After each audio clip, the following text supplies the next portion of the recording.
Hello everyone! Most of us have used these standard batteries in drills, grinders, and other power tools in the workshop. These batteries are convenient, widely available, and usually ready whenever we need them. But the problem starts when the batteries run out of power and sit unused for a while. Many times, you come back later and feel surprised to find that the battery will not take a charge. It simply will not work. And that feeling is frustrating. Almost all of us have faced this at least once. And we all know the sense of helplessness when a tool suddenly becomes useless. But before you throw the battery away, there may still be a simple way to bring it back and get it working again.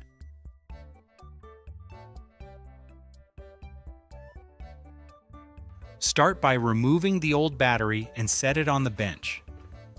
Grab another battery that you know works and slide it into the drill. Pull the trigger. The drill runs strong and smooth. That quick test proves the drill itself still works perfectly. Pick up a marker and label the good battery with a V. Label the dead battery with an X. This keeps everything clear so you do not mix them up later. First, make sure the problem really comes from the battery. Grab your battery charger and plug it into the wall outlet. Watch the indicator light and confirm the charger has power. A working charger helps you avoid guessing and saves time before you move forward with the repair. Insert the old battery with the X mark. Watch the charger. No light, no reaction. The charger refuses to recognize it. Pull the old battery out and insert the good battery with the V mark. The charger lights up immediately. Charging starts like normal. To check the battery even further, take 2 flat metal washers. Press one washer onto the positive terminal and the other washer onto the negative terminal of the old battery. Grab a small test light with 2 wires and touch the wires to the washers. The light stays dark, no flicker at all. Move the test light wires to the washers on the good battery.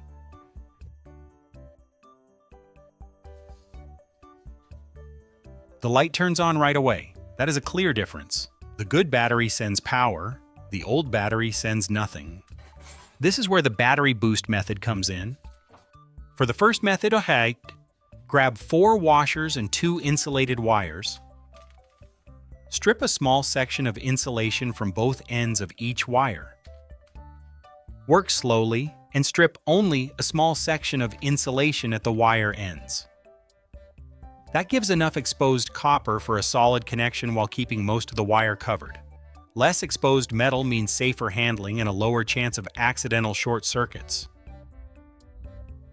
Twist the copper tight so it stays clean and strong. Wrap 1 washer onto each wire end and twist it until it holds firmly. A tight connection matters because a loose connection creates heat and weak current flow. After wrapping both wires securely, everything looks tight and stable. With the connections ready and the washers holding firm, you can move on to the next step. Press 2 washers onto the terminals of the good battery. Press the other 2 washers onto the terminals of the dead battery. Line them up carefully so you connect negative to negative and positive to positive. A wrong connection can damage the battery fast. Hold the washers steady and let the current transfer for a few minutes. After a few minutes, disconnect the wires and remove the washers. Press 2 flat metal washers onto the 2 terminals of the old battery. Make sure each washer sits firmly so it makes clean contact. Grab your test light again and touch the wires to the old battery terminals. This time the light turns on. That small glow tells the full story. The battery has voltage again. It is no longer completely dead.